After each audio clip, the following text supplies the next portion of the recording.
صلاۃ التسبیح کا براہ راست رمضان المبارک سے کوئی تعلق نہیں ہے، لیکن اکثر لوگ رمضان المبارک کے جمعوں میں صلاۃ التسبیح پڑھنے کا بہت اہتمام کرتے ہیں۔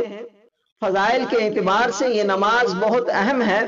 حضور اقدس صلی اللہ علیہ وسلم نے ایک مرتبہ اپنے چچا حضرت عباس رضی اللہ عنہ سے فرمایا، اے عباس، اے میرے چچا، کیا میں تمہیں ایک عطیہ کروں؟ کیا میں تمہیں 10 چیزوں کا مالک بناؤں؟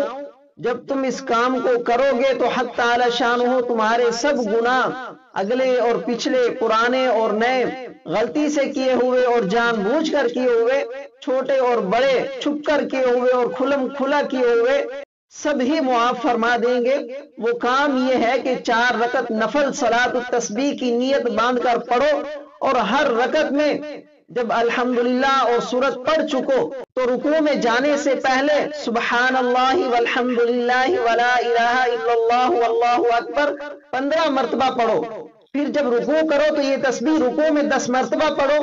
پھر جب رکوع سے کھڑے ہو جاؤ تو 10 مرتبہ پڑھو۔ پھر جب سجدہ کرو تو سجدہ میں 10 مرتبہ پڑھو۔ پھر سجدہ سے اٹھ کر بیٹھو تو 10 مرتبہ پڑھو۔ پھر جب دوسرے سجدہ میں جاؤ تو 10 مرتبہ پڑھو۔ پھر جب دوسرے سجدے سے اٹھو تو دوسری رکعت میں کھڑے ہونے سے پہلے بیٹھ کر 10 مرتبہ پڑھو۔ اس طرح ایک رکعت میں ان کی کل تعداد 75 بنتی ہے۔ اسی طرح ہر رکعت میں 75 مرتبہ یہ تسبیح پڑھنی ہے، تو چاروں رکعات میں اس تسبیح کو 300 مرتبہ پڑھا جائے گا۔ آپ صلی اللہ علیہ وسلم نے فرمایا، اگر ممکن ہو سکے تو روزانہ 1 مرتبہ اس نماز کو پڑھ لیا کرو۔ اگر یہ نہ ہو سکے تو ہر جمعہ کو 1 مرتبہ پڑھ لیا کرو۔ یہ بھی نہ ہو سکے تو مہینہ میں 1 مرتبہ پڑھ لیا کرو۔ یہ بھی نہ ہو سکے تو سال میں 1 مرتبہ پڑھ لیا کرو۔ اور اگر یہ بھی نہ ہو سکے تو پھر پوری زندگی میں 1 مرتبہ تو ضرور پڑھ لو۔ احادیث مبارکہ میں صلاۃ التسبیح کو 2 طریقے سے پڑھنا ثابت ہے۔ ایک طریقہ جو ابھی اس حدیث مبارکہ میں ذکر کیا، دوسرا طریقہ یہ ہے کہ سبحانک اللہم پڑھنے کے بعد سورہ فاتحہ پڑھنے سے پہلے 15 مرتبہ یہ تسبیح سبحان اللہ والحمدللہ ولا الہ الا اللہ واللہ اکبر پڑھو۔ پھر الحمدللہ اور کوئی سورت پڑھنے کے بعد رکوع میں جانے سے پہلے کھڑے ہو کر 10 مرتبہ یہی تسبیح پڑھنی ہے۔ پھر رکوع میں سبحان ربی العظیم کے بعد 10 مرتبہ یہ تسبیح پڑھنی ہے۔ پھر رکوع سے کھڑے ہو کر سمع اللہ لمن حمیدہ ربنا لک الحمد کے بعد 10 مرتبہ یہ پڑھنی ہے۔ پھر دونوں سجدوں میں سبحان ربی الاعلیٰ کے بعد 10 مرتبہ یہ تسبیح پڑھنی ہے، اور دونوں سجدوں کے درمیان بیٹھ کر 10 مرتبہ یہ تسبیح پڑھنی ہے۔ تو اس طریقے سے بھی ایک رکعت میں ان تسبیحات کی تعداد 75 بنتی ہے، تو ہر رکعت میں 75 مرتبہ یہ تسبیح پڑھنی ہے۔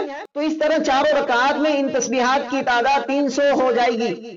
تو یہ صلاۃ التسبیح کی نماز بہت اہم ہے، جیسا کہ رسول اللہ صلی اللہ علیہ وسلم نے اپنے چچا حضرت عباس رضی اللہ عنہ سے فرمایا کہ اس نماز کی وجہ سے اللہ تعالیٰ اگلے اور پچھلے تمام گناہوں کو معاف فرما دیتے ہیں، چاہے وہ گناہ جان بوجھ کر کیے ہوں یا غلطی سے کیے ہوں، چھپ کر کیے ہوں یا کھلم کھلا کیے ہوں، اللہ تعالیٰ تمام گناہوں کو معاف فرما دیتے ہیں اس نماز کی وجہ سے۔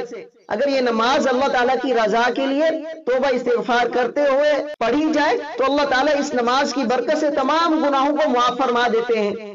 علامہ تقی رحمہ اللہ فرماتے ہیں کہ یہ نماز بڑی اہم ہے، بعض لوگوں کے انکار کی وجہ سے دھوکہ میں نہیں پڑنا چاہیے۔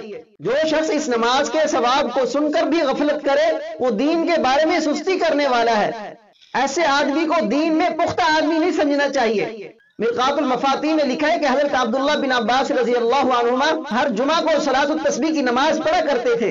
صلاۃ التسبیح پڑھتے ہوئے ان تسبیحات کو شمار کرنے کا بہتر طریقہ یہ ہے کہ انگلیاں جس طرح اپنی جگہ پر رکھی ہیں ویسے ہی رہیں، اور ہر کلمہ پر ایک ایک انگلی کو اسی جگہ دباتا رہے۔